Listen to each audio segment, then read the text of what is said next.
Hello मेरे दोस्तों, आपके बीच रेलवे एग्ज़ाम टेक्नीशियन का टारगेट लेते हुए ग्रेड थर्ड का क्लास 10 का आज तीसरा अध्याय धातु और अधातु, जो यहाँ से काफ़ी एग्ज़ामों में रेलवे के यहाँ से प्रश्न बनते ही बनते हैं। आइए इनको लाइन बाय लाइन पूरी तरह से फुल कॉन्सेप्ट के साथ सीखने का बिल्कुल सरल भाषा में नए अंदाज के साथ सीखने का प्रयास करें और इस छोटे से परिवार में जुड़ने के लिए न भूलें। चलते हैं चैप्टर की ओर, जो काफ़ी इम्पोर्टेंट होता है। वहाँ पर नोट पॉइंट जो दिया जाएगा और उसका लिखने का प्रयास करिएगा उसको। चलते हैं भौतिक गुणधर्म। भौतिक गुणधर्म क्या होता है कि जब धातुओं को क्या होता है कि भौतिक गुणधर्म, उनके अंदर जो गुणधर्म पाए जाते हैं धातुओं के अंदर और अधातुओं के अंदर जो धर्म गुण पाए जाते हैं, जैसे चमकना, विद्युत चलकता और सुचालकता जो होती है, सुचालक होती है, इलेक्ट्रॉन ग्रहण करने की क्षमता होती है, ये सब क्या है? भौतिक गुण धर्म है धातु का। ठीक है, भौतिक जो गुणधर्म दर्शाता है वह धातु का। जैसे हम फिर से रिपीटेशन करते हैं, जैसे चलकता गुण होना चाहिए, विद्युत का सुचालक होना चाहिए, इलेक्ट्रॉन त्याग करने की क्षमता होनी चाहिए धातु में।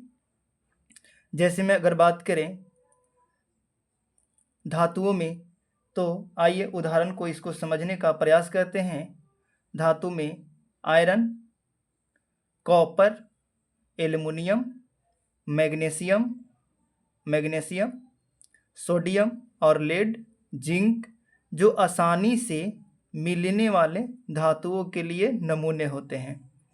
ठीक है, यहाँ पे होगा कि धातु जो है iron, copper, aluminium, magnesium, sodium, lead, zinc, जो आसानी से मिलते हैं। आइए इनकी परमाणु संख्या की अगर बात करें और संकेत की बात करें, तो आयरन का जो Fe जो 26 है, कॉपर का जो Cu, एल्युमिनियम का 13 जो होता है Al, मैग्नीशियम का Mg जिसका परमाणु संख्या 12, सोडियम का Na जिसका संकेत Na और परमाणु संख्या जो होती है 11, लेड जो है Pb, जिंक Zn जो 30 है, इसके आस्ट्रा फैक्ट के साथ बतलाया जा रहा है। मेरे दोस्तों, नोट पॉइंट अपने नोट्स में लिखने का प्रयास करिएगा। चलते हैं, जो धात्विक क्या होती है? धात्विक जो होती है, एक क्या होती है? चमक दर्शाती है, यानी शुद्धतम धातु, यानी शुद्ध रूप से धातु में क्या होती है? चमकदार होती है। शुद्ध रूप से धातु क्या होती है? चमकदार होती है। क्या होती है? शुद्ध रूप से धातु क्या होती है? चमकदार होती है, जिनका गुण धर्म कह सकते हैं धात्विक चमक। जिनको कह सकते हैं क्या? धात्विक चमक कह सकते हैं। यहाँ नोट पॉइंट जो हुआ कि शुद्ध रूप से जो धातु क्या होते हैं? चमकदार होते हैं। धातु के इस गुणधर्म को धात्विक चलकता कहते हैं। धातु के इस गुणधर्म को, यानी चमकदार की जो गुण पाई जाती है, उसे धात्विक चमक कहते हैं। ठीक है, धात्विक चमक कहते हैं। आते हैं, अब कह सकते हैं कि जो धातुएं होती है सामान्यतः क्या होती है? कठोर होती है। सामान्यतः क्या होती है? कठोर होती है। प्रत्येक धातु की कठोरता अलग अलग होती है। जैसे हम कह सकते हैं कि प्रत्येक जो धातु है इसकी कठोरता क्या होती है? अलग अलग होती है। जैसे कुछ धातु को आप लोग पीट कर भी बनाया जाता है। जैसे देखते हैं कि सोनार वगैरह होता है, जो क्या करता है कि पीटने के जैसे पीटने को बनाया जाता है, एक खींच कर बनाया जाता है। ठीक है, एक पतला बना कर खींचा जाता है। तो आइए इनको आगे जानने की प्रयास करते हैं। धातुओं को पीटकर पतली चादर बनाया जाता है, जिसे हम आघातवर्धता कहते हैं। धातुओं को पीटकर पतली चादर बनाया जा सकता है, जिसे हम आघातवर्धता कहते हैं। और आघातवर्धा ही क्या है? भौतिक गुण है। धातु का क्या है, भौतिक गुण है, जिसे हम मान लीजिए कि जो सोना और चांदी है, सोना और चांदी में सबसे ज़्यादा पीट कर, यानी कह सकते हैं कि सोना चांदी को पीट कर पतला बना जाता है, तभी तो हमारी घर की महिलाएं पतली पतली सी पहनती है। मोटा खरीदने में ज़्यादा पैसा लगता है, इसीलिए जो होती है उनका कीमतें ज़्यादा होती है और यह काफ़ी पतली बनाई जाती है। जो जेवर में प्रयोग होते हैं, जो हमारे घर की महिलाएं पहनती है, गहनों, जिसे गहनों के नाम से जानते हैं। तो सोना और चांदी जो क्या होती है, सबसे अधिक अघतवार्ध धातुएं हैं। अगर चांदी की अगर बात करें तो चांदी विद्युत का सर्वाधिक सुचालक है मेरे दोस्तों। चांदी जो है विद्युत का सर्वाधिक जो सुचालक है, और सोना का एयु संकेत होता है और चांदी का एजी होता है। ठीक है, यह दोनों क्या होती है, मुक्त अवस्था में पाए जाते हैं पृथ्वी पर। क्या होते हैं, मुक्त अवस्था में पाए जाते हैं। आगे चलते हैं। धातु के पतले तार के रूप में, धातु को जो होती है, जैसे धातु है इसको पतले तार के रूप में अगर खींचेंगे, पतले धातु को जो है उसको तार के रूप में खींचने की जो क्षमता होती है, उसका औकात होता है, यानी पतले जो तार होते हैं धातु के, उसको लास्ट तक खींचने की जो तन्यता होती है, उसे हम क्या कहते हैं, क्षमता दर्शाता है वह। यानी पतले तार के रूप में खींचने की क्षमता को, पतले तार के रूप में, धातु के पतले तार के रूप में खींचने की क्षमता को तन्यता कहते हैं। और सबसे ज़्यादा अगर बात करें तो सबसे ज़्यादा जो सोना को तन्यता जो होती है सबसे ज़्यादा होती है, यानी यहाँ पर नोट पॉइंट होगा कि सबसे ज़्यादा किस धातु का तन्यता पॉइंट होता है ज़्यादा, तो तन्यता पॉइंट सोना का होता है।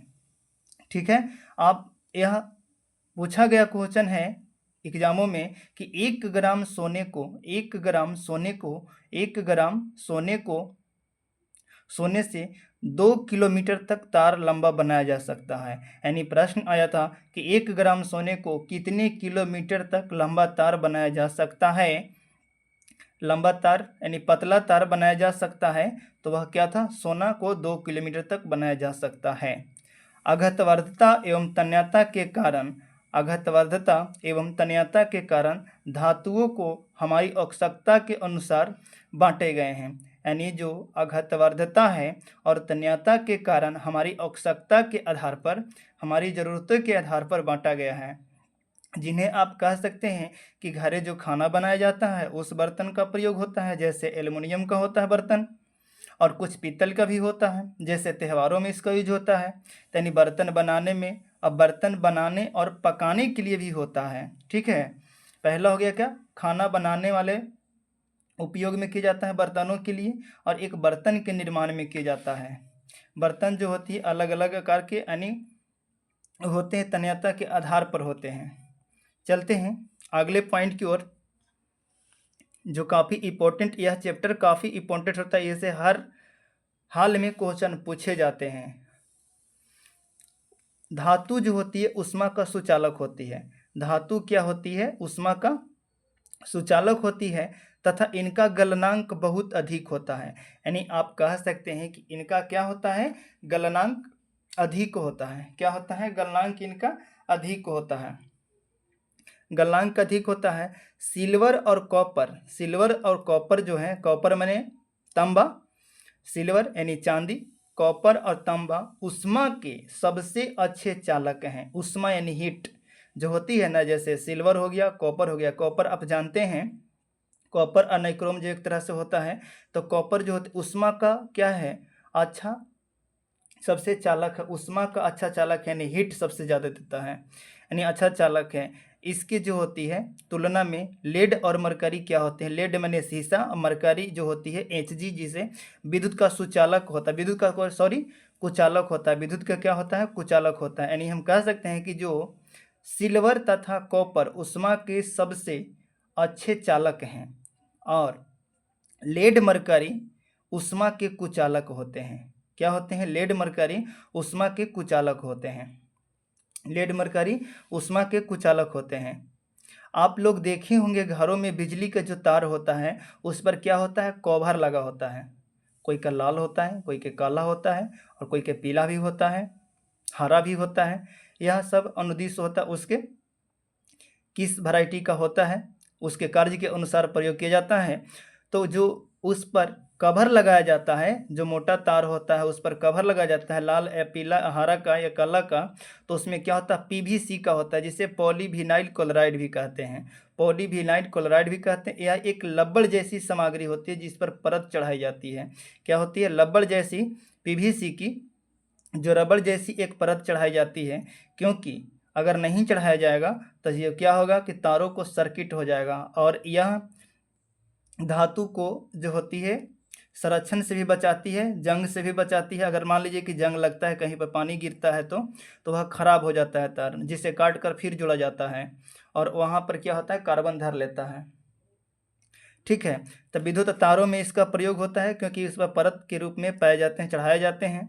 जब धातु किसी कठोर सतह से टकराती है, जब किसी धातु कठोर सतह से टकराती है, जैसे में आप याद कीजिए कि जब स्कूलों में क्या होती है, स्कूलों में जब घंटी बजाई जाती थी तो आप लोग जाते थे ना बजाने, घंटी मार मार कर, यानी हथौड़ी जो होता था उसके लिए धातु जो होती है कठोर सतहों से टकराती है, और कोई जब आवाज़ उत्पन्न करती है तो उस आवाज़ को सोने रस कहा जाता था या धान्विक कहा जाता था। धान्विक यानी जब धातु किसी कठोर सतह से, यानी काड़ा जो होता था जिससे वह टकराता था, तो सोने रस का कहा जाता था, यानी जो उससे आवाज़ उत्पन्न होती थी। क्या होती थी? आवाज़ उत्पन्न होती थी, जिसे सोने रस या धान्विक कहा जाता था। जैसे स्कूल की घंटी, जिसे घंटा धातु भी कहते हैं, जिसे घंटा धातु भी कहते हैं, गनमेंटल धातु भी कहते हैं, गनमेंटल धातु भी कहते हैं। आइए अधातु अब है। अधातु जो है पिछले आप लोग जे वो तो है, ये है धातुओं की तुलना में अधातुओं की संख्या कम है। यानी कह सकते हैं कि जो धातुओं की जो पीरियोडिक टेबल में जो आवर्त सारणी है, आवर्त सारणी जो धातुओं की तुलना में अधातुओं की संख्या कम है। अधातुओं की संख्या क्या है? कम है। यानी धातु की संख्या ज़्यादा है, अधातु की संख्या कम है। यानी धातु की बात करें तो 92 गो है और अधातु उससे कम है। और एक द्रव अवस्था में 2 गो धातु है जिसे ब्रोमीन और पारा कहते हैं। ठीक है, ब्रोमीन और पारा कहते हैं। आगे इसको बतलाएंगे। जैसे अगर धातु की बात करें तो sulphur, carbon, iodine, oxygen, hydrogen अधातु का उदाहरण है। Carbon, sulphur, iodine, oxygen, hydrogen. अधातुओं के कुछ जो होती है ब्रोमीन, जैसे ऐसे अधातु हैं। ब्रोमीन एक अपवाद है। ध्यान रहे कि ब्रोमीन अधातु होते हुए भी जो कमरे के द्रव अवस्था में पाया जाता है, जो क्या होता है? द्रव अवस्था में पाया जाता है। ब्रोमीन अधातु होते हुए भी द्रव अवस्था में पाया जाता है, जो काफ़ी इंपॉर्टेंट भी है। ब्रोमीन जिसे Br कहते हैं, और जो कि सारी अधातुएं क्या होती है, चाहे तो ठोस होती है और या तो फिर गैस होती है। क्या होती है? ठोस होती है या गैस होती है। लेकिन एक अपवाद है, क्या? ब्रोमीन। ध्यान रहे कि ब्रोमीन एक ऐसी अधातु है जो द्रव अवस्था में पाई जाती है। और धातु की अगर बात करें तो धातु में क्या है जो द्रव अवस्था में पाया जाता है? तो मरकरी। क्या है? धातु में क्या है? तो मरकरी। और धातु में क्या है? तो ब्रोमीन। ठीक है,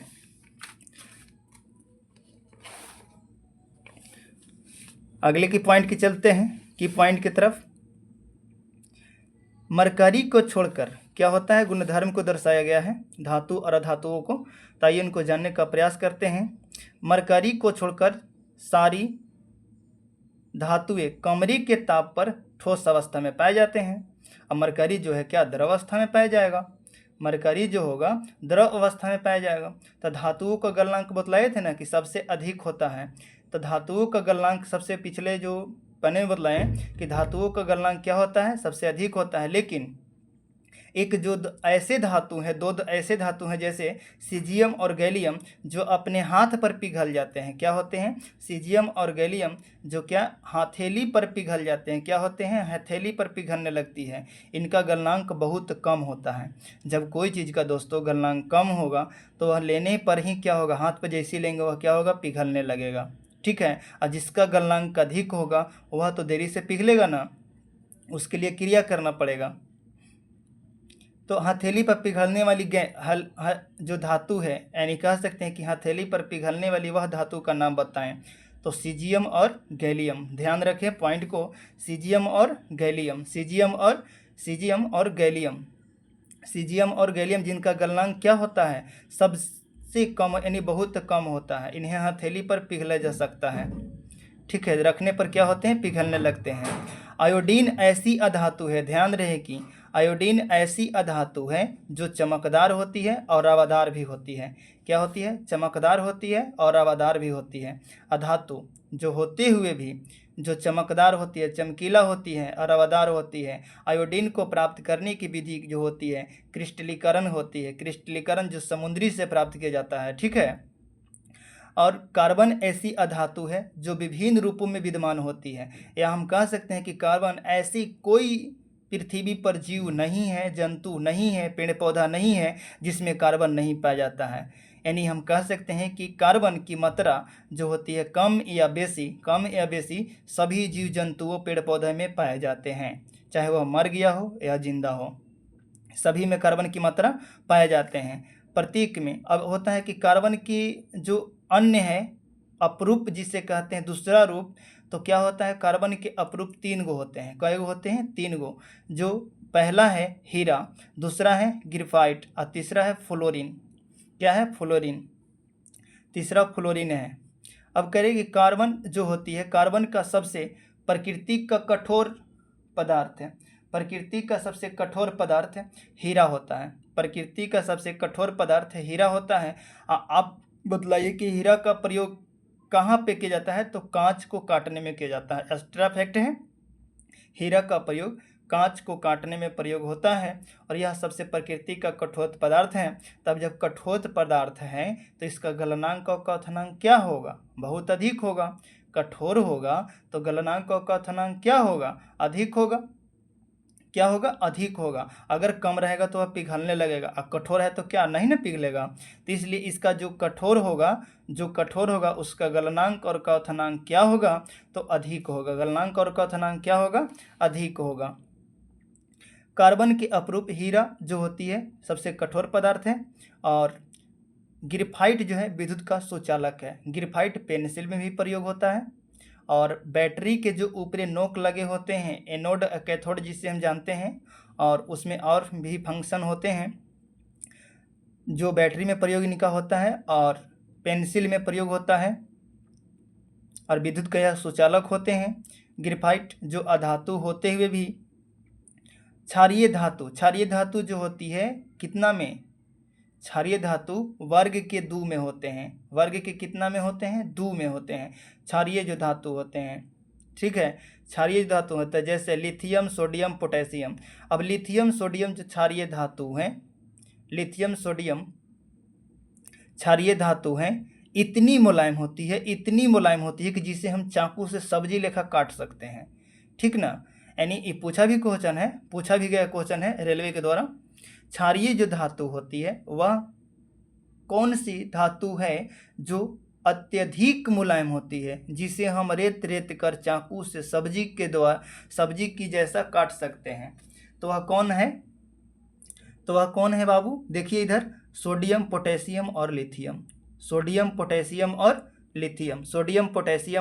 लिथियम जो इतनी मुलायम होती है। अब जब मुलायम है तो इनका क्या होगा, गलनांक और क्वथनांक क्या, गलनांक जो होगा कम होगा, क्योंकि कठोर का क्या होता है, गलनांक सबसे ज़्यादा होता है, और मुलायम है तो उसका गलनांक क्या होगा, कम होगा। और घनत्व क्या होगा, कम होगा। जब दूर दूर रहता है ना, इसको काट रहे हैं, जैसे हीरा है तो हीरा का घनत्व तो काफ़ी है नज़दीक, वह तो कठोर होता है जिससे तो आप काटने में भी मुश्किल होगा। तो जो घनत्व होता है कि इसका क्या होता है, कम, और गलनांक भी कम होता है। क्या होता है, गलनांक भी कम होता है। यानी क्षारीय जो धातु है लिथियम, सोडियम, पोटेशियम इतनी मुलायम होती है कि चाकू से भी काट सकते हैं। इनका गलनांक और घनत्व क्या होते हैं, कम होते हैं। गलनांक और घनत्व क्या होते हैं, कम होते हैं। चलते हैं धातुओं के रासायनिक गुणधर्म। अब रासायनिक गुणधर्म जैसे कोई क्रिया करेगा तो उसका क्या होगा, यानी कौन सी परिवर्तन लाएगा। तो जैसे मान लीजिए कि जो धातु है मैग्नीशियम रिबन, तो मैग्नीशियम रिबन को जब ऑक्सीजन की उपस्थिति में जलाया जाता है तो लौह चूर्ण यानी सफ़ेद जो होती है सफ़ेद बनाती है। क्या? सफ़ेद रिबन बनाती है। मैग्नीशियम ऑक्साइड सफ़ेद रिबन बनाती है। पूछल भी गए क्वेश्चन, प्रीवियस क्वेश्चन है। चमकदार श्वेत ज्वाला के साथ मैग्नीशियम का दहन होता है। क्या होता है? दहन होता है। यानी Mg कार्बन डाइऑक्साइड के साथ जलाने पर और इसके साथ CO बनेगा, CO2 मैग्नीशियम ऑक्साइड ऑक्सीजन के साथ ऑक्सीजन के साथ जलाने पर क्या बनेगा? मैग्नीशियम ऑक्साइड बनेगा। क्या बनेगा? मैग्नीशियम ऑक्साइड बनेगा।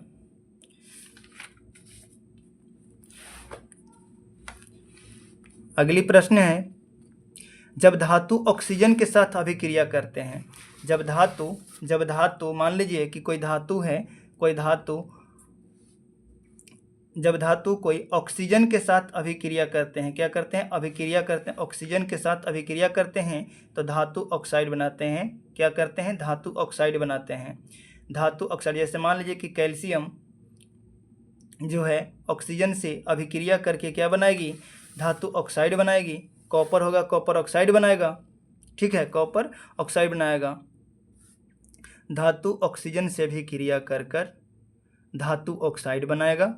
धातु को जो होती है, धातु में जैसे कॉपर को वायु की उपस्थिति में जब गर्म किया जाता है, हीट दिया जाता है, तो ऑक्सीजन के साथ अभिक्रिया करने मिलकर काले रंग की जो होती है, काले रंग की ऑक्साइड जो 3 ऑक्साइड के रूप में, यानी इसका एक विन्यास के संबंधित है, तो इसका 3 कार्बन के 3 अपरूप से संबंधित है, जो काला बनाता है। यानी जो कॉपर ऑक्सीजन से अभिक्रिया करती है तो कॉपर ऑक्साइड बनाता है। इसी तरह से एल्युमिनियम जब ऑक्सीजन से अभिक्रिया करेगा तो एल्युमिनियम ऑक्साइड बनाएगा, जो बॉक्साइड का अयस्क है। एल्युमिनियम जो है इसका बॉक्साइड, एल्युमिनियम का बॉक्साइड अयस्क होता है Al2O3।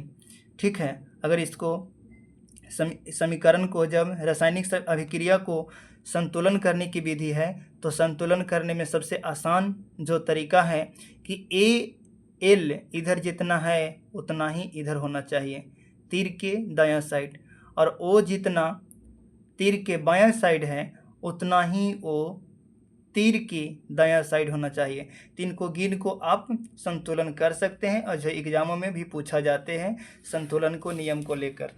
ठीक है, चलते हैं। कॉपर ऑक्साइड जब हाइड्रोक्लोरिक अम्ल से अभिक्रिया करती है, क्या? कॉपर ऑक्साइड जब हाइड्रोक्लोरिक अम्ल से अभिक्रिया करते हैं तो वह कैसी अभिक्रिया होती है? तो क्या होती है कि धातु ऑक्साइड की प्रकृति क्या हो जाती है? क्षारीय हो जाती है। लेकिन एल्युमिनियम ऑक्साइड, जिंक ऑक्साइड जैसे कुछ ऑक्साइड जो होती है अम्लीय या क्षारीय, क्या? अम्लीय और क्षारीय दोनों प्रकृति से होते हैं, जिसे हम उभयधर्मी ऑक्साइड कहते हैं। अब उभयधर्मी ऑक्साइड क्या है? तो उभयधर्मी ऑक्साइड जो अम्ल से भी करेगा और क्षारक से भी करेगा। क्या? अम्ल से भी अभिक्रिया करेगा और क्षारक ऑक्साइड से भी अभिक्रिया करेगा, जिसे हम क्या कहेंगे? जब दोनों से वह अभिक्रिया करेगा, एक ही धातु जब दोनों से अभिक्रिया करेगा तो जिसे हम क्या कहेंगे? उभयधर्मी ऑक्साइड कहेंगे। जैसे aluminium, zinc, lead oxide, manganese oxide, इस तरह के जो धातु और क्षारक धातु हैं वह अभिक्रिया करते हैं। जैसे Al2O3 जब अम्ल से अभिक्रिया करती है, जब Al2O3 अम्ल से अभिक्रिया करती है तो एल्युमिनियम क्लोराइड बनाती है और जल का निर्माण करती है। क्या करती है? जल का निर्माण करती है। यह क्या है? अम्ल से निर्माण है इसका, अम्ल से अभिक्रिया। जैसे HCl है ना, हाइड्रोक्लोरिक अम्ल, और यहाँ पाइए Al2O3 जब जो नाइट्रिक्स जो कह सकते हैं सोडियम हाइड्रोक्साइड के साथ अभिक्रिया करती है, NaAlO2 यानी सोडियम एल्युमिनेट और जल का निर्माण करती है। यह क्षार का रिएक्शन है, क्षार के साथ। क्या है? क्षार के साथ रिएक्शन है, क्षार के साथ।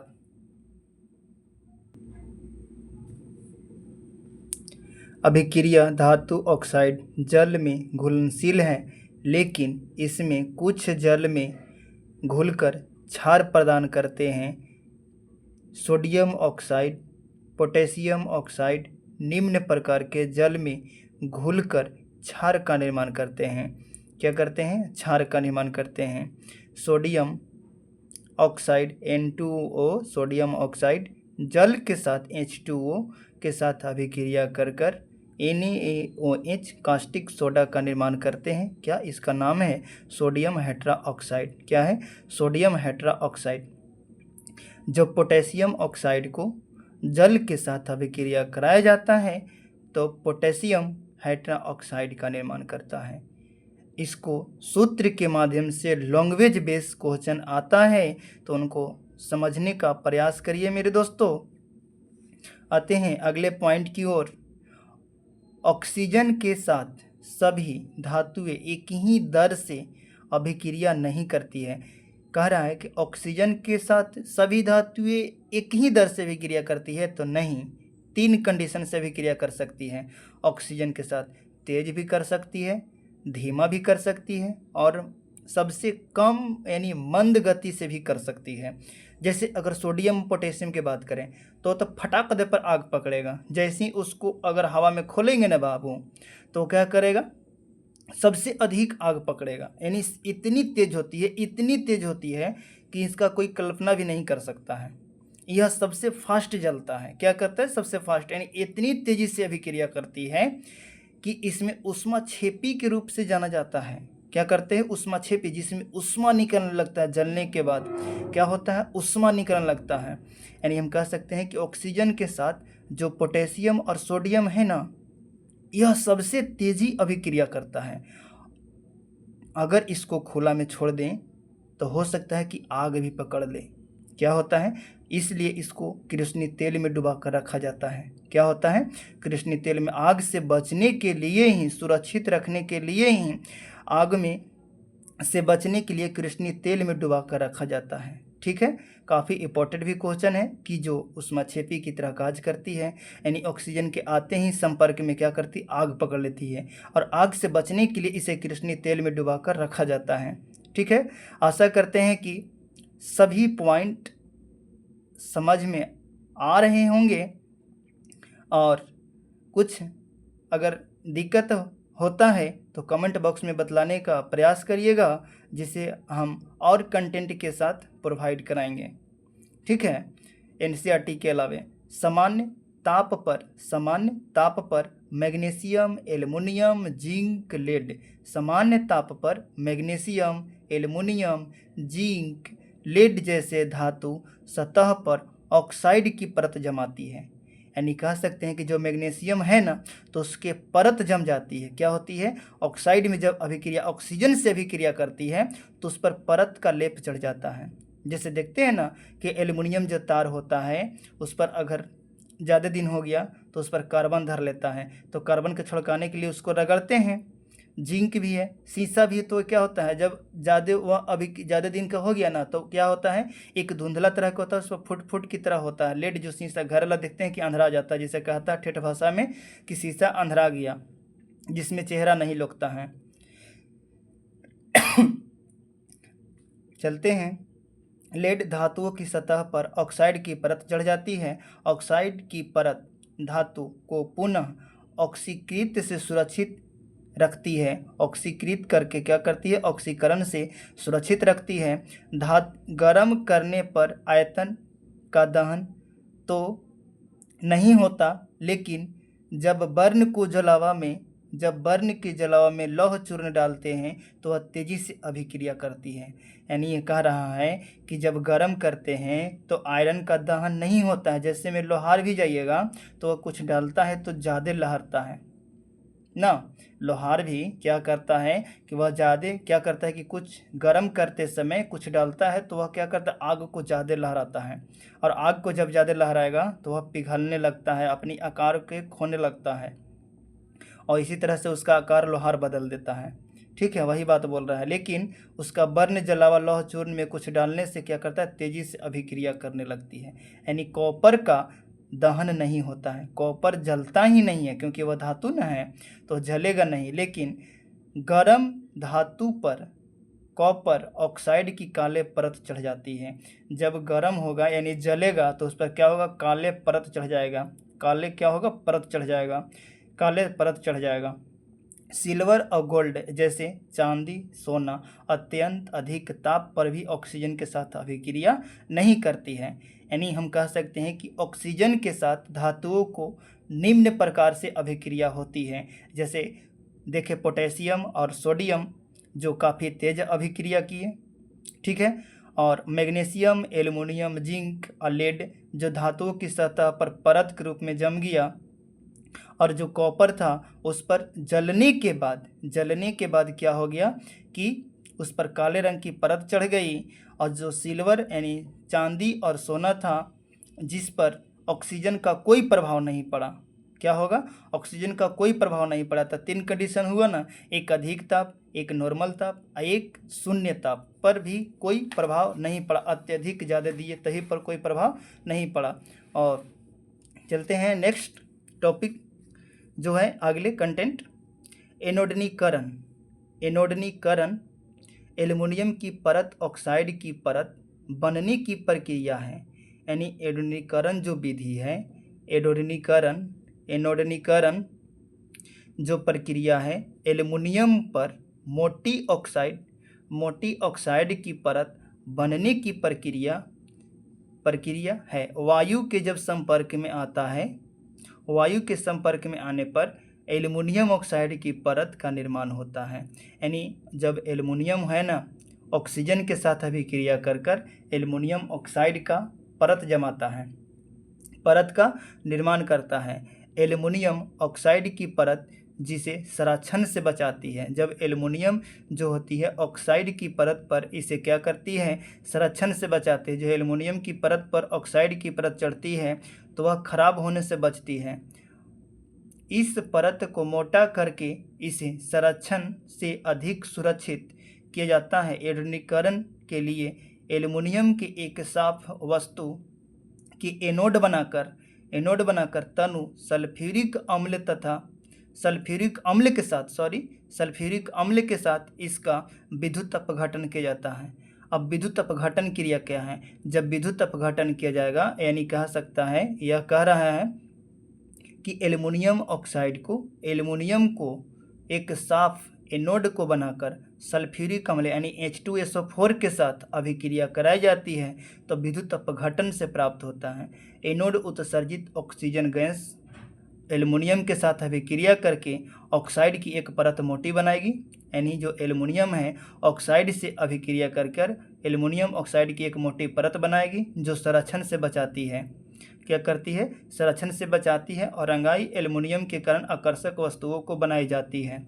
इसकी जो परत होती है, ऑक्साइड की जो परत होती है, आसानी से रंग कर आकर्षक वस्तुओं की परत बनाई जाती है। ठीक है।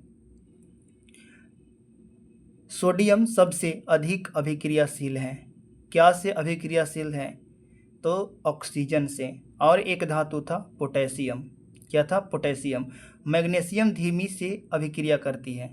यानी कह रहा है कि जो सोडियम है, अगर बात करें जल के, तो सोडियम जो जल से तेज़ी से अभिक्रिया करता है, मैग्नीशियम जो है जल से धीमी से अभिक्रिया करता है। सोडियम की अपेक्षा कम अभिक्रियाशील है, तभी तो सोडियम अधिक है और मैग्नीशियम कम है। लेकिन ऑक्सीजन के दहन करने से जिंक, आयरन, कॉपर, लेड अभिक्रियाशील का पता नहीं चलता है। जब ऑक्सीजन से अभिक्रिया करेगा जिंक, आयरन, लोहा जो है, कॉपर है, सीसा है, तो अभिक्रिया पता नहीं चलेगा। जैसे देखते हैं ना कि लोहा अगर हवा में रखल है तो क्या तुरंत ये क्या कर लेगा, अभिक्रिया नहीं ना करेगा तुरंत।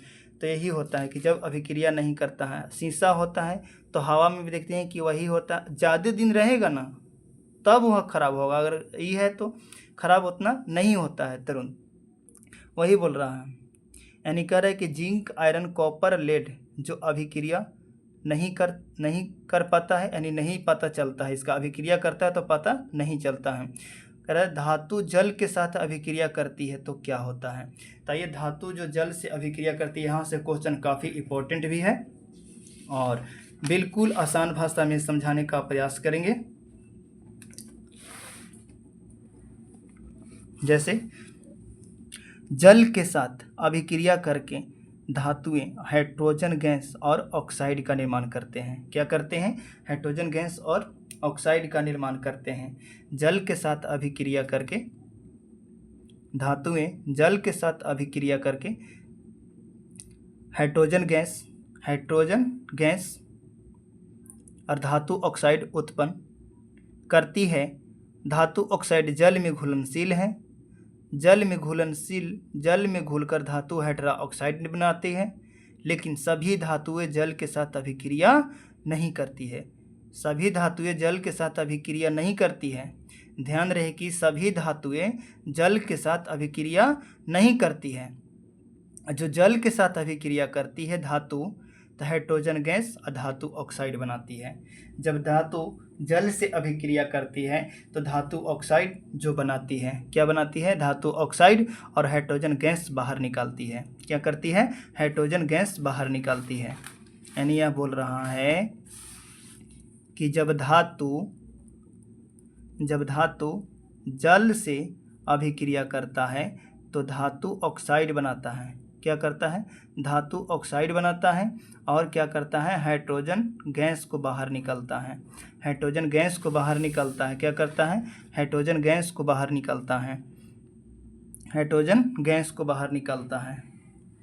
हाइड्रोजन गैस को बाहर निकलता है। सोडियम, पोटेशियम जैसे धातु ठंडे जल के साथ तेजी से अभिक्रिया करते हैं। पूछा भी क्वेश्चन गया है, पोटेशियम सोडियम जैसे धातु ठंडे जल के साथ तेजी से अभिक्रिया करती है। सोडियम पोटेशियम की अभिक्रिया तेजी से ऊष्माक्षेपी होती है। क्या होती है? तेजी से तो करती है, अभिक्रिया तेज होती है और ऊष्माक्षेपी होती है। ऊष्माक्षेपी जब कहेंगे जब उत्पाद के साथ कुछ ऊष्मा निकलेगा। अभिकारक से अभिक्रिया कर उत्पाद के साथ कुछ ऊष्मा निकालेगी तो उसे हम क्या कहेंगे? ऊष्माक्षेपी कहेंगे। यानी पोटेशियम और सोडियम ऊष्माक्षेपी की तरह व्यवहार करता है, क्योंकि इसके साथ जलने जो होती है, जलती है जब, तो इसके साथ ऊष्मा निकलती है। तो जब पोटेशियम को जल के साथ अभिक्रिया कराई जाती है तो पोटेशियम हाइड्रा ऑक्साइड बनाता है, यानी KOH और H2 और कुछ ऊष्मा निकलती है। सोडियम जब जल से अभिक्रिया करता है तो सोडियम हाइड्रा ऑक्साइड और H2 गैस का निर्माण करती है, कुछ ऊष्मा निकालती है। जल के साथ कैल्शियम थोड़ी धीमी अभिक्रिया करती है, यानी पोटेशियम और सोडियम जितना अभिक्रिया नहीं करती है। पोटेशियम और सोडियम जितना अभिक्रिया नहीं करती है, उससे थोड़ा धीमी करती है। कौन? कैल्शियम क्या करती है? थोड़ा अभिक्रिया क्या करती है? धीमी करती है। और जब धीमी करेगी तो इसके साथ कोई ऊर्जा नहीं निकलेगा। यहाँ पे क्या होगा? हाइड्रोजन के साथ होने पर कोई ऊष्मा नहीं निकलेगा। वह तेज़ी से अभिक्रिया कर रहा था जब पोटेशियम और सोडियम, तो जिसके साथ ऊष्मा निकल रहा था, और जब वह कैल्शियम है तो जल के साथ जब धीमी से अभिक्रिया करेगा तो उसके साथ ऊष्मा नहीं निकलेगा, कोई ऊष्मा नहीं निकलेगा। तो यानी कह सकते हैं कि जब कैल्शियम जल के साथ अभिक्रिया कराई जाती है तो क्या होता है? चूना पत्थर का निर्माण होता है। कैल्शियम हाइड्रा ऑक्साइड, जिसे बुझा हुआ चूना के नाम से जानते हैं, और कुछ हाइड्रोजन गैस निकलता है।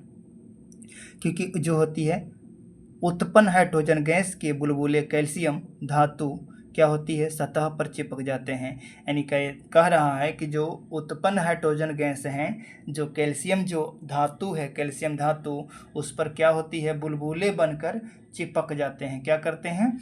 बुलबुले बनकर क्या होते हैं? चिपक जाते हैं। बुलबुले बनकर क्या होते हैं? चिपक जाते हैं। बुलबुले बनकर क्या होते हैं? चिपक जाते हैं। किसके? जो कैल्शियम जो होती है। और चिपकने के बाद वह कैल्शियम तैरने लगता है। क्या करता है? तैरना शुरू कर देता है। कैल्शियम जब चिपकता है ना कैल्शियम पर, तो वह क्या करता है? तैरना शुरू कर देता है। आइए, मैग्नीशियम शीतलन कह सकते हैं कि ठंडे जल के साथ अभिक्रिया तो नहीं करता है। मैग्नीशियम शीतलन जल के साथ यानी ठंडे जल के साथ अभिक्रिया नहीं करता है, परंतु ध्यान रहे कि गर्म जल के साथ अभिक्रिया करती है। गर्म जल के साथ अभिक्रिया करके मैग्नीशियम हाइड्रोक्साइड और हाइड्रोजन गैस का निर्माण करती है।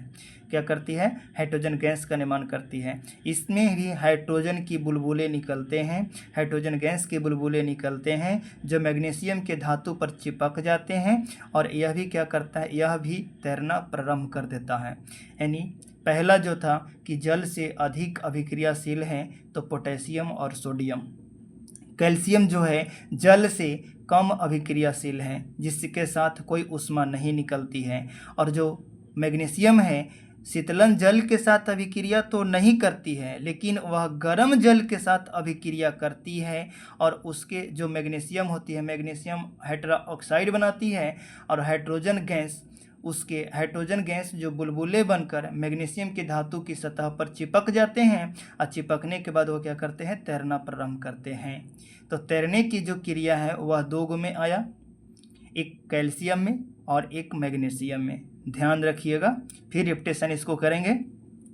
एल्युमिनियम जो आयरन है, एल्युमिनियम आयरन और जिंक ऐसी धातु है, एल्युमिनियम आयरन जिंक ऐसी धातु है जो न गर्म जल से अभिक्रिया करती है न ठंडे जल से अभिक्रिया करती है, लेकिन ध्यान रहे कि यह भाप के साथ अभिक्रिया तेजी से करती है। क्या करती है? अभिक्रिया करती है, भाप के साथ अभिक्रिया करती है। यानी एल्युमिनियम आयरन जिंक जो भाप से अभिक्रिया करती है, न ठंडे जल से अभिक्रिया करती है न गर्म जल से, तो भाप से अभिक्रिया करती है। वाष्प जिसको बोलते हैं, जिससे सबसे जो होती है सब्जी बनाते हैं या चावल बनाते हैं तो उससे जो निकलता है वही होता है भाप।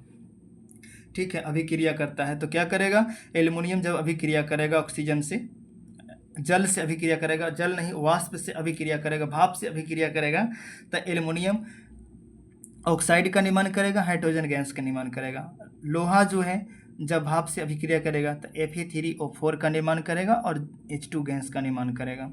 ठीक है, गैस का निर्माण करेगा। लेड कॉपर जो है सीसा तांबा चांदी सोना, सीसा तांबा चांदी सोना जैसी धातु जल से बिल्कुल अभिक्रिया नहीं करती है। क्या करती है? जल से बिल्कुल अभिक्रिया नहीं करती है। जैसे अगर अभिक्रिया करेगी तो सोना क्या होगा? ज़्यादा महंगा नहीं होता, तो अभिक्रिया नहीं कर रही, चलते क्या हो रहा है? महंगा हो रहा है। अभिक्रिया करता तो वह खराब ना हो जाता, जिसके कारण रिप्लेस करता सब महिला जो पहनती है जेवर। तो इसके कारण क्या होता है कि जो लेड कॉपर सिल्वर और गोल्ड जो है यह जल से अभिक्रिया नहीं करती है। क्या करती है? जल से अभिक्रिया नहीं करती है। तो ये इसको शॉर्ट रिवीजन करते हैं कि जो पोटेशियम और सोडियम है जो जल से ठंडे जल से अभिक्रिया करती है, ऊष्मा का उत्पन्न करती है, कुछ ऊष्मा को उत्पन्न करती है। उसके बाद जब मैग्नीशियम है, मैग्नीशियम ठंडे जल के साथ अभिक्रिया नहीं करती है, ठंडे जल के साथ अभिक्रिया नहीं करते मैग्नीशियम, गर्म जल के साथ अभिक्रिया करती है, जिसके धातु चिपक जाते हैं, हाइड्रोजन गैस जो बुलबुले बनकर चिपक जाते हैं। और जो कैल्शियम है वह क्या करती है कि जल के साथ धीमी अभिक्रिया करती है। क्या करती है? धीमी अभिक्रिया करती है, और उसका जो हाइड्रोजन गैस है, हाइड्रोजन गैस बुलबुला बनकर उस पर चिपक जाते हैं और फिर उसको तैरना प्रारंभ करता है। ठीक है, लेड जो है एक और है भाप वाला।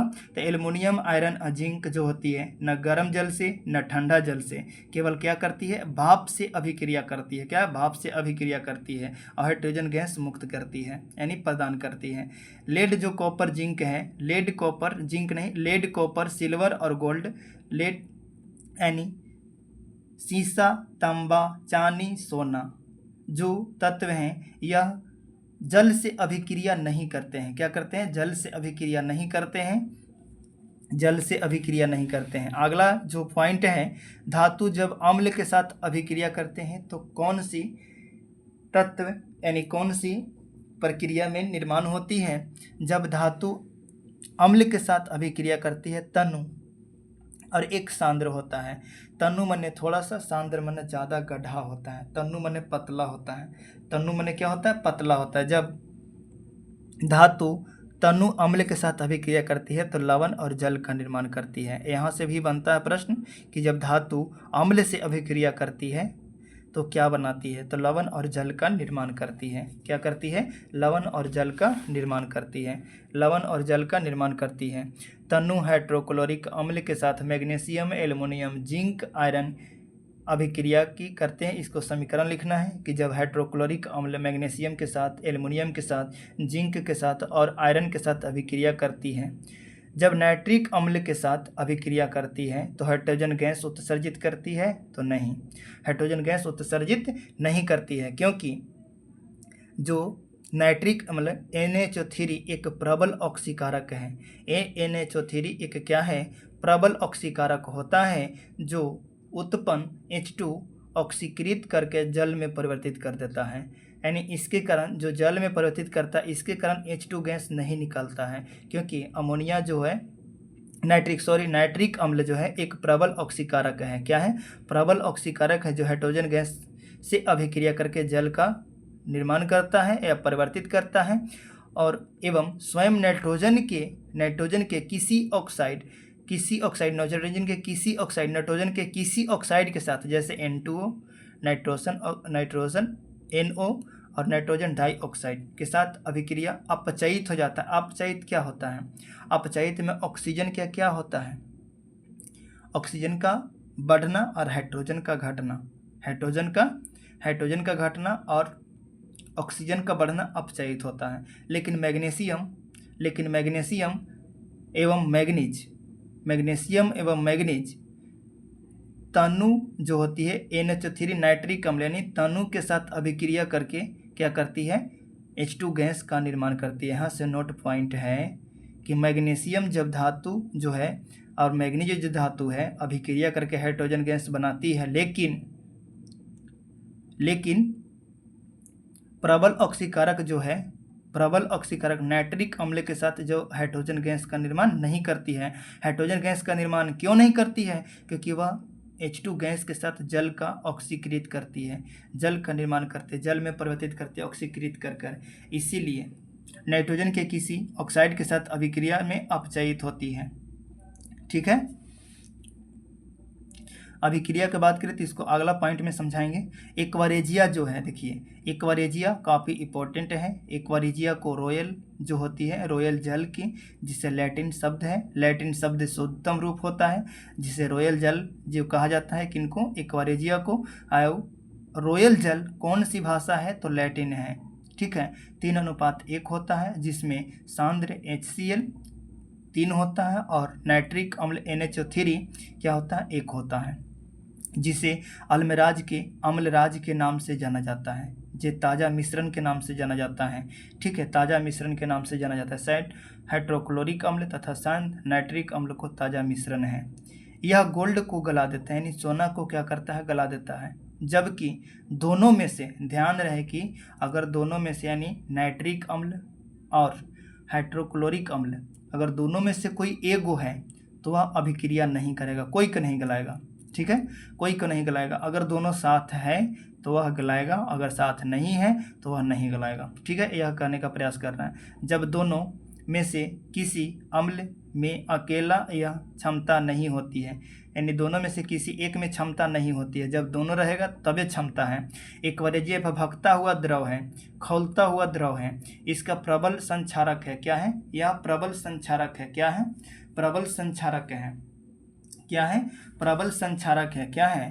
प्रबल संक्षारक है। ठीक है, प्रबल संक्षारक है और अभिकारकों के रूप में गोल्ड प्लेटिनियम को गलाने के लिए किया जाता है। जो अगर एक्वारेजिया का उपयोग कहें कि एक्वारेजिया का उपयोग कहाँ होता है, चाहे सोना को गलाने के लिए, प्लेटिनियम को गलाने के लिए, किसका समर्थन यानी किसका क्षमता सबसे ज़्यादा होता है गलाने में? एक्वारेजिया का। तो आप बतलाइए कि एक्वारेजिया में अगर हाइड्रोक्लोरिक अम्ल है तो क्या वह गला देगा? कमेंट बॉक्स में बतलाएं। और अगर नाइट्रिक अम्ल है सांद्र में तो क्या वह गलाएगा कि नहीं गलाएगा? इसका भी आंसर लिखें।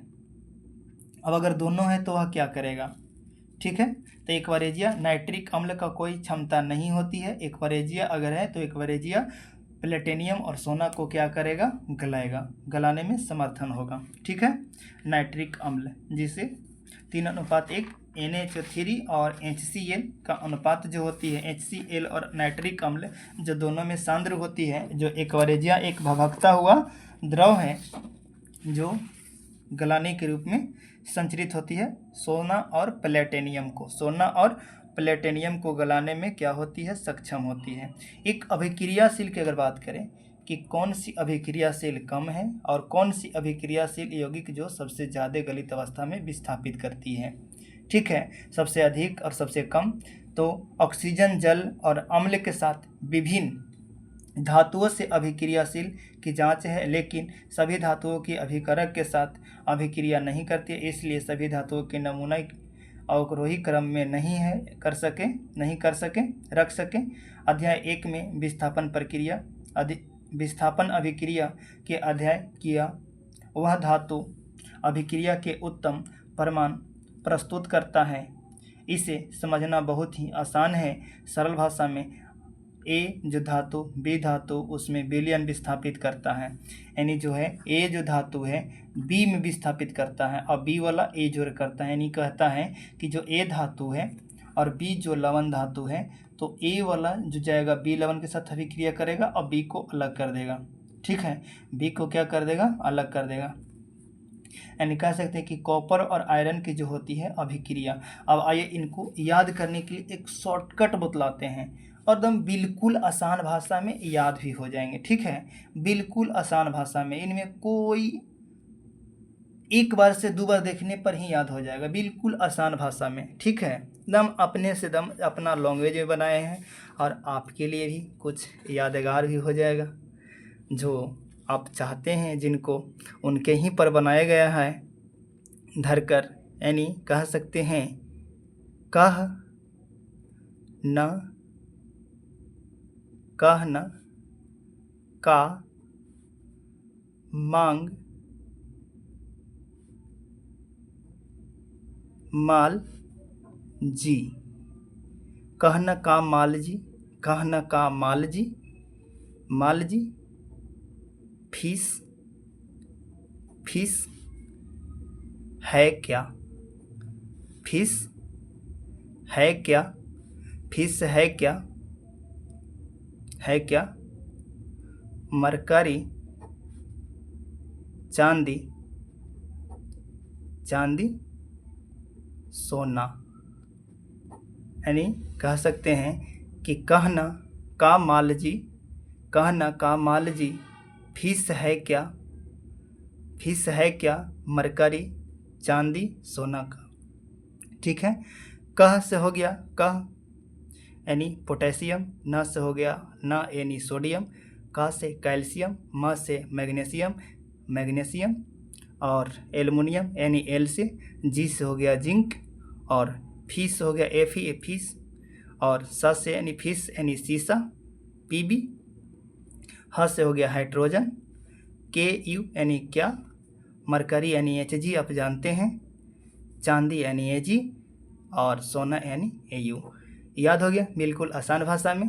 कहना का माल जी, फीस है क्या, मरकरी चांदी, चांदी सोना का, ठीक है।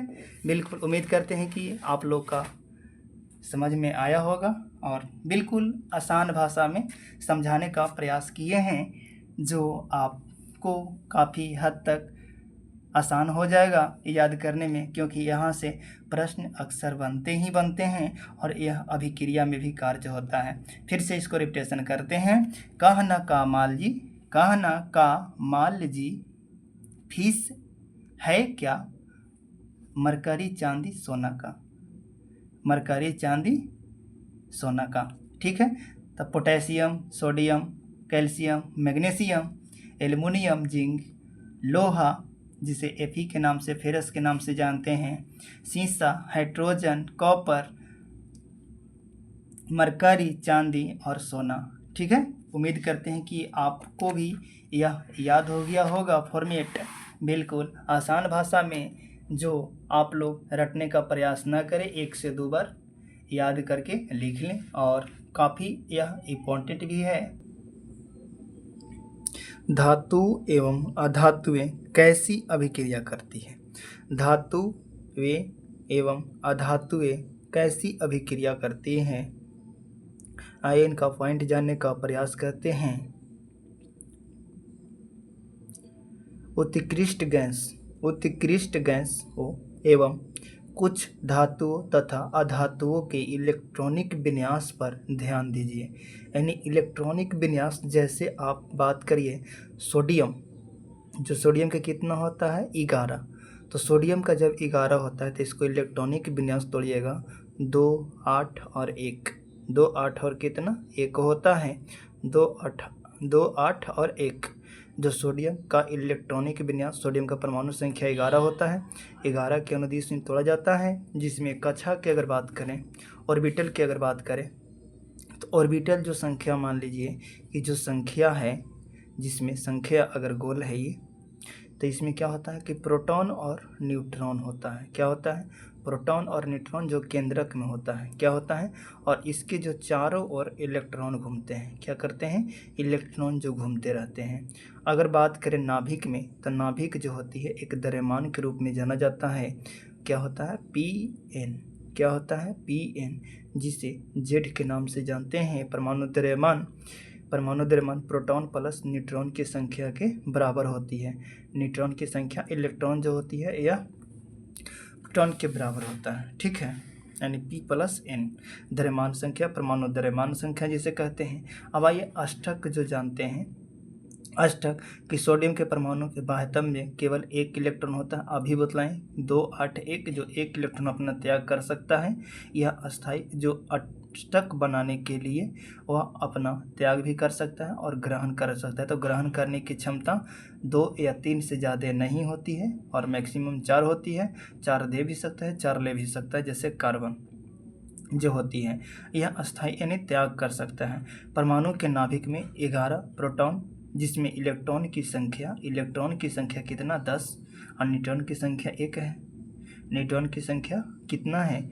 1 है, जिसमें धन आवेश की अधिकतम संख्या अधिकतम होती है। सोडियम धन आयन को एनोड यानी कैथोड जो होती है, जिसमें कैथोड कहा जाता है, और जो माइनस होता है उसको एनोड कहा जाता है। क्या होता है? एनोड होता है। जिससे अगर कक्षा की बात करें, जो बोर संख्या दिए थे, बोर वैज्ञानिक जो होती है 1 ऑर्बिटल, 2 ऑर्बिटल, 3 ऑर्बिटल, जैसे KLM जो होती है, जिसका कक्षा की अगर संख्या की बात करें ऑर्बिटल की, तो 2n², कितना 2n², जिसमें ऑर्बिटल अगर 1 कक्षा की बात करें तो 2 कक्षा की बात करें तो 8, 3 कक्षा की अगर बात करें तो कितना 18, 2, 8, 18, 2, 8, 18 इसके कक्षा की संख्या के बराबर होती हैं।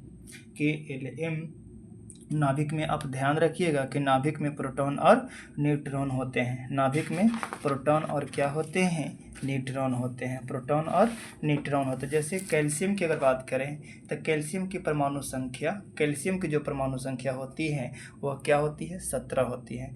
कैल्शियम की परमाणु संख्या कितनी होती है?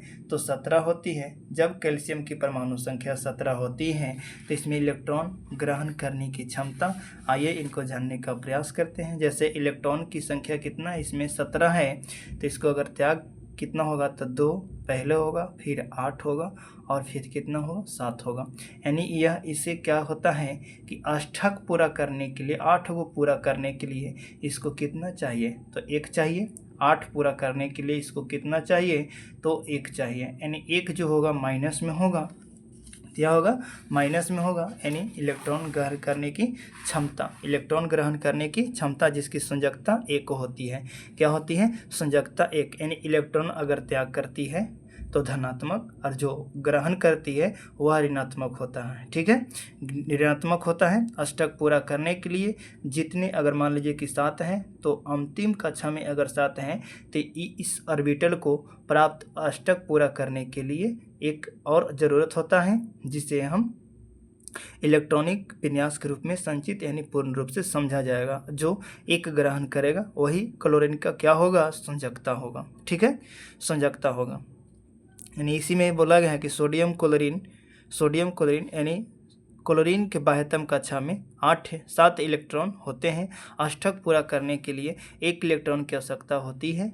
और यदि सोडियम क्लोरीन अभिक्रिया करते हैं तो सोडियम त्याग करता है इलेक्ट्रॉन, और जौन त्याग करता है क्लोरीन उसका ग्रहण करता है, और इलेक्ट्रॉन ग्रहण करने पर प्रोटॉन की संख्या KLm जो होती है, इलेक्ट्रॉन 18 होते हैं और क्लोरीन की संख्या में विस्थापित होते हैं। जैसे आइए इनको समझने का प्रयास करते हैं बिंदु के माध्यम से, थोड़ा सा विधि से। जैसे मान लीजिए कि सोडियम है, तो सोडियम का जो बचा था कि कितना 2 8 1, इसके कक्षा में कितना बचा 1 बचा, कक्षा में कितना बचा 1 बचा।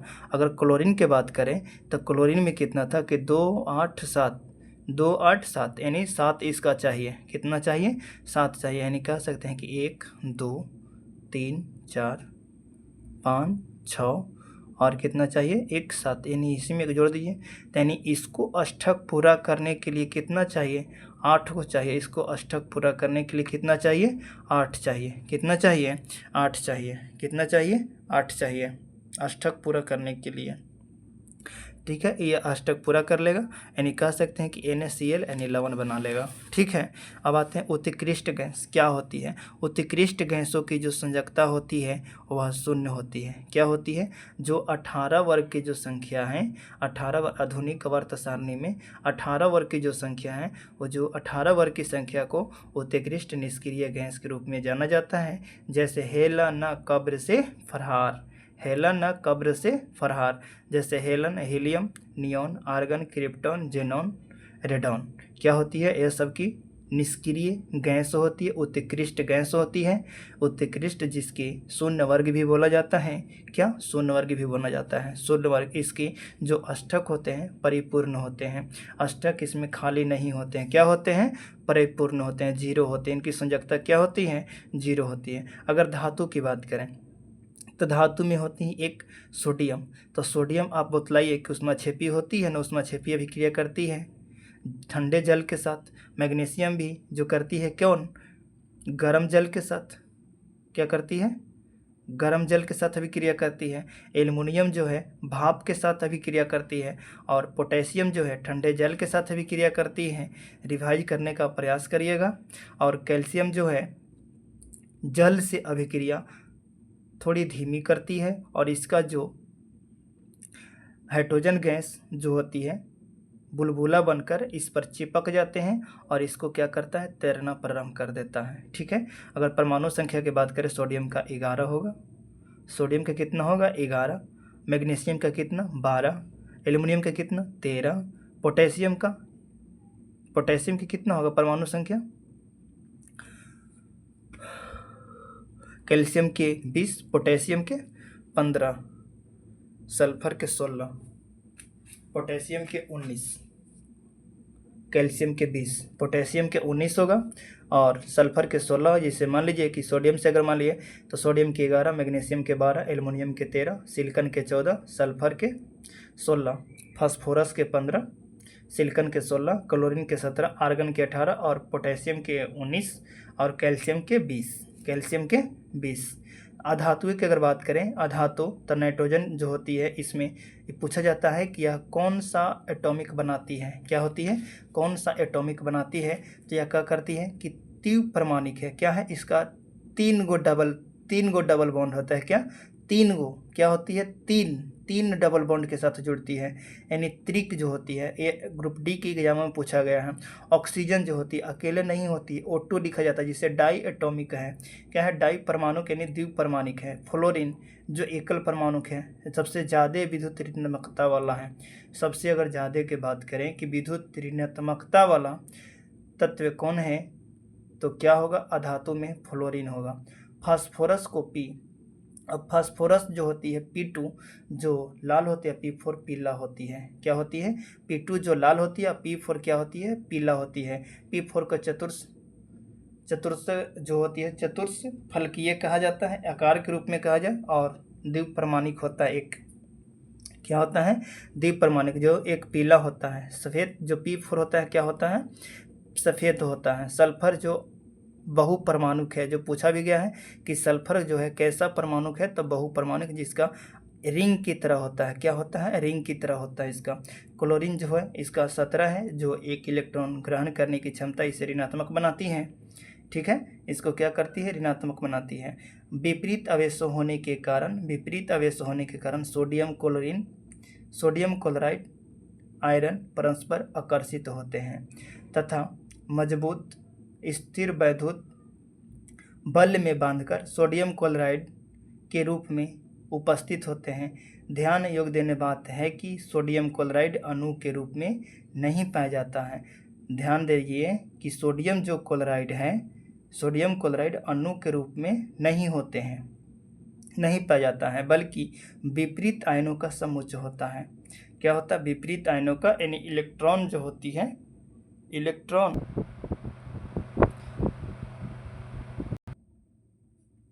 विपरीत आवेश होने के कारण सोडियम क्लोरीन आयरन परस्पर आकर्षित होते हैं, मजबूत स्थिर वैद्युत बांधकर सोडियम क्लोराइड के रूप में उपस्थित रहते हैं। ध्यान देने योग्य बात है, सोडियम क्लोरीन के अणु के रूप में नहीं होते हैं, बल्कि विपरीत आयनों का उपसमुच्चय होता है। जैसे सोडियम का कितना होता है? 11 बतलाएं, तो एक जो त्याग करेगा, ये इलेक्ट्रॉन है, त्याग कर दिया, दूसरा का देगा वो, और इसके पास कितना बच गया? 10, यानी धन आयन हो गया। जो त्याग करता है धन को त्याग करता है वह क्या कहलाएगा? धन आयन, यानी पॉजिटिव। और जो यह क्या है? यह ग्रहण करने की क्षमता दर्शाता है।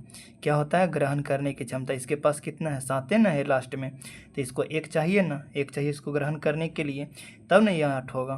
तो यानी कह सकते हैं कि इलेक्ट्रॉन ऋणात्मक आयन है, ऋण आयन है, तो इसका सोडियम का एक आकर इसमें मिलेगा, तो क्या करेगा? जोड़ देगा, 7 से क्या हो जाएगा? 8 हो जाएगा, अपना अष्टक पूरा कर लेगा। 2 4 6 और 2 8, यानी इसका 7 है और एक इसमें से आया, जो बिंदु संरचना से संबंधित है, क्लोरीन का निर्माण से संबंधित है।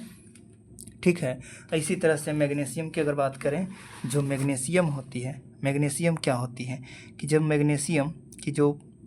मैग्नीशियम क्या होती है? Mg, इसका परमाणु संख्या कितना होता है? 12।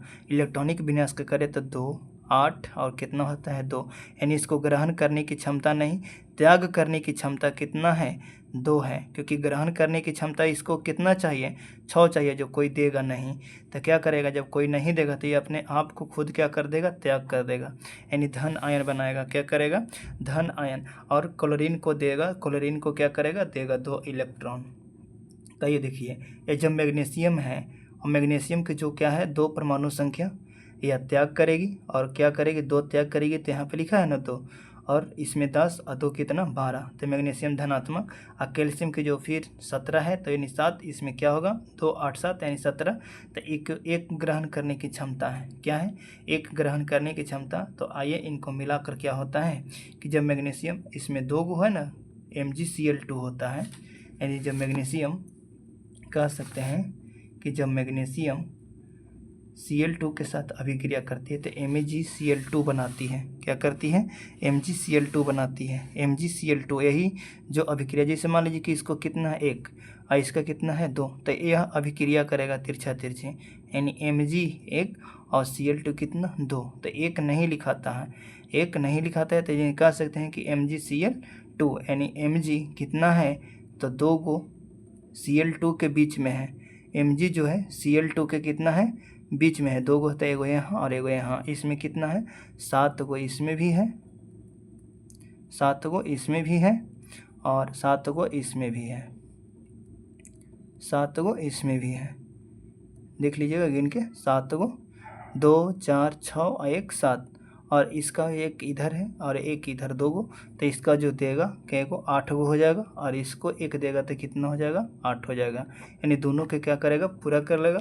इसलिए अभिक्रिया दर्शाता है। ठीक है, इसलिए अभिक्रिया दर्शाता है मैग्नीशियम क्लोराइड, जिसे अगर मान लीजिए कि Mg अब प्लस Cl2 के साथ अभिक्रिया करती है तो MgCl2 का निर्माण करती है, MgCl2 का निर्माण करती है। ठीक है, MgCl2 का निर्माण करती है। जब धातु से अधातु में इलेक्ट्रॉन का स्थानांतरण से बने यौगिक को यौगिक वैधुक संयोजन यौगिक कहा जाता है, जो काफ़ी इम्पोर्टेंट है। यानी यह अभी जो बतलाएं रिएक्शन कि मैग्नीशियम और क्लोरीन, तो मैग्नीशियम क्या है, धातु, और क्लोरीन क्या है, अधातु।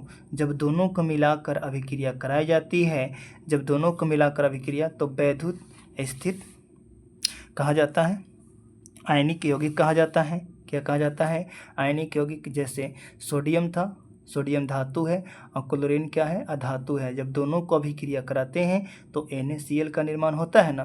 तो NaCl का निर्माण यही होता है कि धातु और अधातु मिलकर जब अभिक्रिया करते हैं तो आयनिक यौगिक कहते हैं। क्या कहते हैं, आयनिक यौगिक कहते हैं, आयनिक यौगिक कहते हैं, और वैधुक संयोजक यौगिक कहते हैं, जो काफ़ी इम्पोर्टेंट भी है और पूछा भी जाता है। आयनिक यौगिक का गुणधर्म क्या होता है, जो काफ़ी चर्चित है। आयनिक यौगिक जो होती है, इसका सबसे ज़्यादा चर्चित है कि यह आयनिक यौगिक कौन कौन है। तो सोडियम क्लोराइड जो बतलाएं, ठीक है, मैग्नीशियम क्लोराइड बतलाएं, रिएक्शन भी बतलाएं इसका कैसे बनता है, कैल्शियम क्लोराइड और कैल्शियम ऑक्साइड, ठीक है। कैल्शियम ऑक्साइड, इसका गलनांक अगर है तो सबसे ज़्यादा किसका है, तो सबसे ज़्यादा 2850 जो कैल्शियम ऑक्साइड का, और क्वथनांक की अगर बात करें तो 3132 सबसे ज़्यादा है कैल्शियम का है। कितना है, कैल्शियम का। अब आते हैं आयनिक का गुणधर्म क्या है। आयनिक का जो गुणधर्म के बारे में चर्चा करते हैं, भौतिक, प्राकृतिक,